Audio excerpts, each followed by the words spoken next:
Здравствуйте, уважаемые зрители моего канала. Меня зовут Сергей Якшин. Я мастер спорта СССР международного класса по стендовой стрельбе в упражнении «Круглый стенд». Мы продолжаем курс обучения стрельбе в лед. Надеюсь, вы выполнили домашнее задание из первого урока, который был посвящен подгонке оружия под стрелка. Вы проверили свое ружье, убедились, что оно соответствует вашим антропометрическим данным. Если были выявлены несоответствия, то запланировали свой визит к оружейному мастеру или самостоятельно устранили мелкие огрехи в подгонке. Тогда будем считать, что с материальной частью на данном этапе мы заканчиваем и переходим непосредственно к технике стрельбы. Сегодня у нас второй урок – стойка. Стойка – это первый и базовый элемент любой стрельбы. Это не просто положение ног, это комплексное положение всего тела.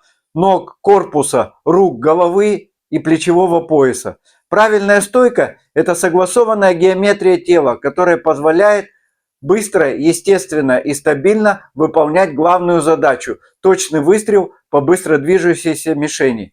Без правильной стойки невозможно добиться повторяемости вкладки, поводки, прицеливания и контроля отдачи, а значит и стабильного процента попаданий. Начнем мы постановки ног, а точнее ступней. Постановка ног – это фундамент устойчивости. Именно они создают платформу для выстрела.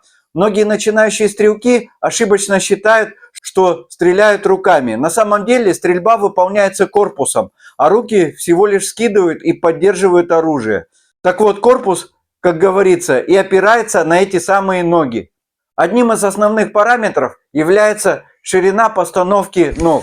Ноги располагаются на ширине плеч или немного шире. Не нужно заводить правую ногу слишком далеко назад и ставить ее на одну линию с передней. Заднюю ногу не нужно ставить вот так. Это ошибка, неправильно. На ширине плеч и центр тяжести на переднюю ногу. Слишком узкая стойка снижает устойчивость и ухудшает восприятие отдачи. Слишком широкая, наоборот, ограничивает подвижность и амплитуду поворота корпуса. Наша задача – найти баланс между этими двумя положениями. Направление ступней. Ступни не должны стоять строго параллельно. Носки должны быть слегка разведены наружу, градусов на 30-35 между осевыми линиями. Стойка, ноги на ширине плеч, носки. Это линии, они чуть-чуть разведены.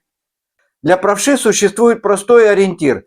Если мысленно провести линию между носком передней ноги и пяткой задней ноги, то вот эта линия укажет на максимально комфортное направление выстрела. И воображаемая линия между пяткой и носком указывает на направление выстрела. То есть вы занимаете, и у вас направление выстрела вот такое. Центр тяжести переносится на переднюю ногу.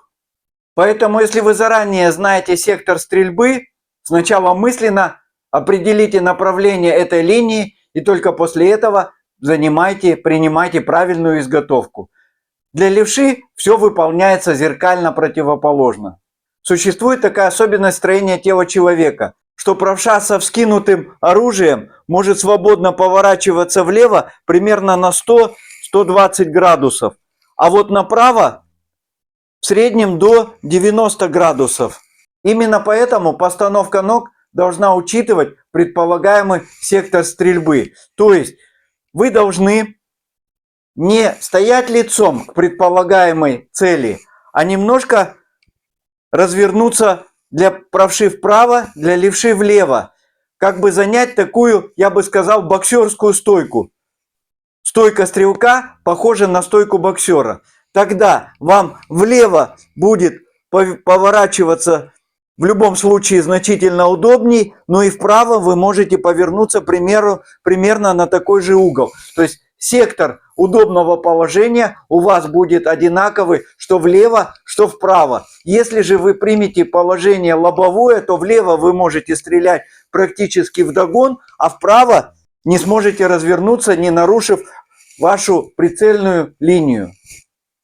Важное примечание, так сказать, фишка. При повороте вправо необходимо сопровождать цель не только корпусом, но и сгибать также переднее колено. Тогда вы сможете спокойно сопровождать цель, не изменяя прицельной линии.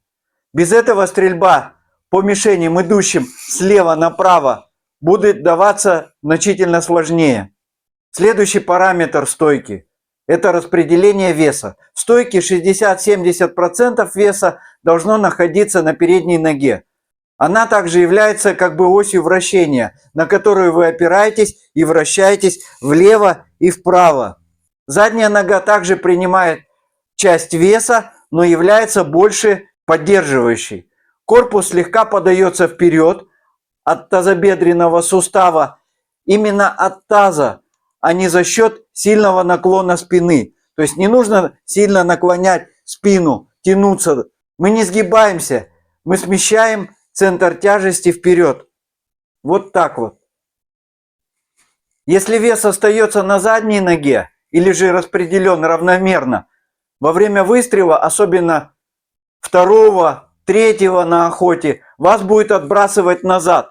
Контроль прицельной планки и контроль вообще над оружием потеряется. Стойка начнет разваливаться, а вместе с ней потеряется сопровождение цели. Практический совет. Встаньте в стойку и медленно переносите вес с передней ноги на заднюю и обратно. В одном из положений вы почувствуете максимальную устойчивость, и это и есть ваше рабочее состояние. Еще один важный параметр стойки – это состояние ваших коленей. Колени не должны быть зажаты, в них должна сохраняться легкая упругость, готовность к движению, как бы к прыжку. Я не зря сравнивал стрелковую стойку с боксерской. Они даже чем-то похожи. Жестко выпрямленные ноги блокируют корпус и ограничивают угол поворота. То есть, если стоите вы как на деревянных ногах, вы никогда максимально не повернетесь ни влево, ни вправо. Пятки должны уверенно контактировать с поверхностью, но стойка остается живой, подвижной, без ощущения деревянности. То есть пятки тоже немного должны иметь возможность играть ступнями. То есть пяточки как бы не приклеивайте, пожалуйста, к поверхности. Все должно быть живое. Вы не должны стоять на цыпочках, но и в то же время полностью опираться всей ступней на поверхность. В моей стрелковой практике я встречал курьезные случаи. Иногда начинающие и даже опытные стрелки после осечки делали, так сказать, легкую пробежку 1-2 шага вперед, когда сильно переносили центр тяжести на переднюю ногу. Это часто происходит на траншейном стенде, когда стрелок на траншейном стенде переносит 50% веса на переднюю ногу. Иногда тренер проводил даже такой тест. Он якобы заряжал ружье, а сам засовывал туда гильзу и передавал ее спортсмену. И стрелок не знал, выстрелит ли он сейчас или же будет так называемая осечка. И когда тренер видел, что стрелок правильно воспринимает отдачу или же наоборот не бежит вперед после осечки, тогда он считал, что стойка стрелка абсолютно правильная, и он прошел так называемый тест на устойчивость стойки. Продолжаем подниматься снизу вверх. Следующей частью тела у нас является корпус и голова. В стойке, в правильной стойке, корпус слегка наклонен вперед именно от тазобедренного сустава. Спина прямая, без завала назад. Не нужно наклоняться вперед и в то же время заваливаться назад. Плечевой пояс и руки свободно удерживают ваше оружие. Отклонение назад – главная проблема неправильной реакции корпуса на отдачу. То есть, если вы отклоняете корпус назад, то после выстрела первого и второго вы можете, как я уже говорил, потерять контроль за прицеливанием, а то и совсем упасть назад. Особенно часто это происходит на охоте, во время охоты на утку на озерах, где очень неустойчивая поверхность. например, ил. Исключение возможно при стрельбе по высоко летящим целям, например, на круглом стенде на 8-м номере, где мишень находится у вас практически над головой. В таких случаях допускается перенос центра тяжести на заднюю ногу, но это уже специальная спортивная техника. Голова стрелка слегка должна быть выдвинутой вперед и остается неподвижной даже во время скидки. Более подробно о положении головы мы разберем на следующем уроке, посвященной вкладке.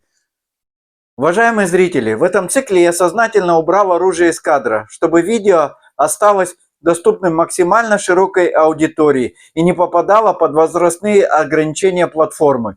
Мне важно, чтобы материал могли спокойно смотреть и молодежь, и начинающие охотники, и стрелки с 12-14 лет. Поэтому основной акцент сделан на процессе обучения, а не на демонстрации самого оружия в кадре. Ну что ж, подведем итог. Правильная стойка – это такое положение корпуса, при котором стрелок может без напряжения сопровождать цели под разными углами траектории и не дорабатывать их руками, что является грубейшей ошибкой в стрельбе по движущимся целям, потому что при этом смещается ваша прицельная линия. Если ноги и тело стоят неправильно, вся ваша дальнейшая техника будет строиться на ошибке. Стойка – это фундамент, без которого нельзя говорить ни о качественной вкладке, ни о поводке. Ну а сейчас переходим к домашнему заданию. Встаньте перед зеркалом и постарайтесь найти удобное положение для вас, согласно моим советам. Отработайте перенос веса вперед, назад по несколько раз. Найдите свое устойчивое рабочее положение. Выполните несколько плавных разворотов влево, вправо. Почувствуйте тот максимальный сектор стрельбы, не меняя при этом положение стоп. Проверьте, чтобы корпус не заваливался у вас сильно вперед и тем более назад. Повторите все эти пункты по нескольку раз, желательно каждый день, до наработки правильных ощущений. Ваша задача добиться устойчивости и свободы движения при этом. Друзья, на следующем занятии мы переходим к двум важнейшим элементам техники. Это изготовка и вскидка. Разберем охотничью и спортивную вскидку, в чем у них различия, в том числе технику для круглого стенда и спортинга. Поговорим о положении головы, точке контакта щеки и опять же о линии прицеливания. Если стойка – это фундамент, то вскидка – это точность выстрела. Без правильной вскидки даже идеальная стойка не даст вам результата. Поэтому обязательно выполните мое домашнее задание и встретимся на третьем уроке. Не забывайте оценивать это видео лайками и комментариями. Подписывайтесь на мой канал, чтобы не пропустить следующие уроки.